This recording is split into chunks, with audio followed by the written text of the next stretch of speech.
జీవితంలో కొన్నిసార్లు ఒంటరిగా నడవడం కష్టంగా ఉండొచ్చు, కానీ నిజానికి ఆ ఒంటరితనం మనకు జీవితమంటే ఏంటో నేర్పిస్తుంది.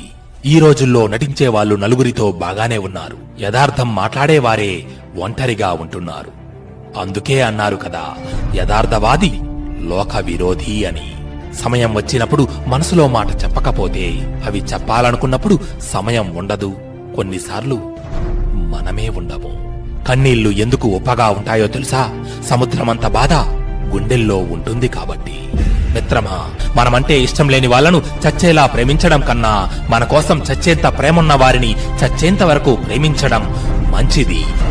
ఇనుమును తుప్పు చెడగొట్టినట్లే బద్ధకం మనిషిని చెడగొడుతుంది.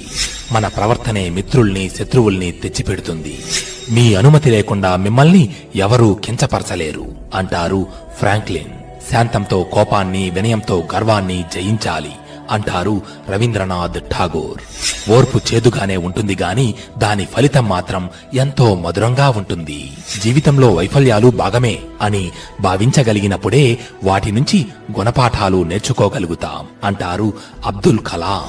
లేని వాటిని గుర్తు చేసుకుని బాధపడటం కంటే ఉన్న వాటిని గుర్తు చేసుకుని ఆనందంగా ఉండగలగడమే తెలివైన వారి లక్షణం అంటారు రామకృష్ణ పరమహంస.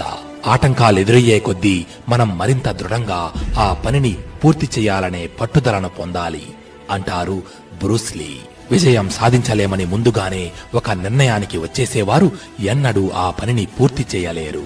దేన్ని కొత్తగా ప్రయత్నించని వారే ఏ పొరపాట్లు చెయ్యరు. ఏ పనినైనా విశ్లేషించే వ్యక్తి పైకి ఎదుగుతాడు, విమర్శించే వ్యక్తి కిందికి వెళతాడు. మనం మానసికంగా ఎంత ప్రశాంతంగా ఉంటే మనం చేసే పని అంత ఉత్తమంగా అవుతుంది. ఆగ్రహం కలిగినప్పుడు నిగ్రహం చూపినవాడే నిజమైన బలశాలి. గెలుపు అందరికీ దొరకదు గాని గెలిచే శక్తి మాత్రం అందరిలోనూ ఉంటుంది. జీవితంలో సత్ప్రవర్తన, క్రమశిక్షణ, నిజాయితీలకు ప్రాధాన్యం ఇచ్చేవారంతా గొప్ప వ్యక్తులే. మనిషికి తృప్తి తనకున్న సంపద విషయంలో ఉండొచ్చు గాని విజ్ఞానం విషయంలో ఉండకూడదు అంటారు సర్వేపల్లి రాధాకృష్ణన్.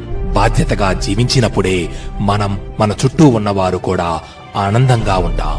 మిత్రమా, ఆఖరుగా ఒక్క మాట, ఎక్కువ తక్కువలు, కులమత భేదాలు ఉండటం మానవ జాతికి అవమానకరం. ఇది రాసిపెట్టుకో.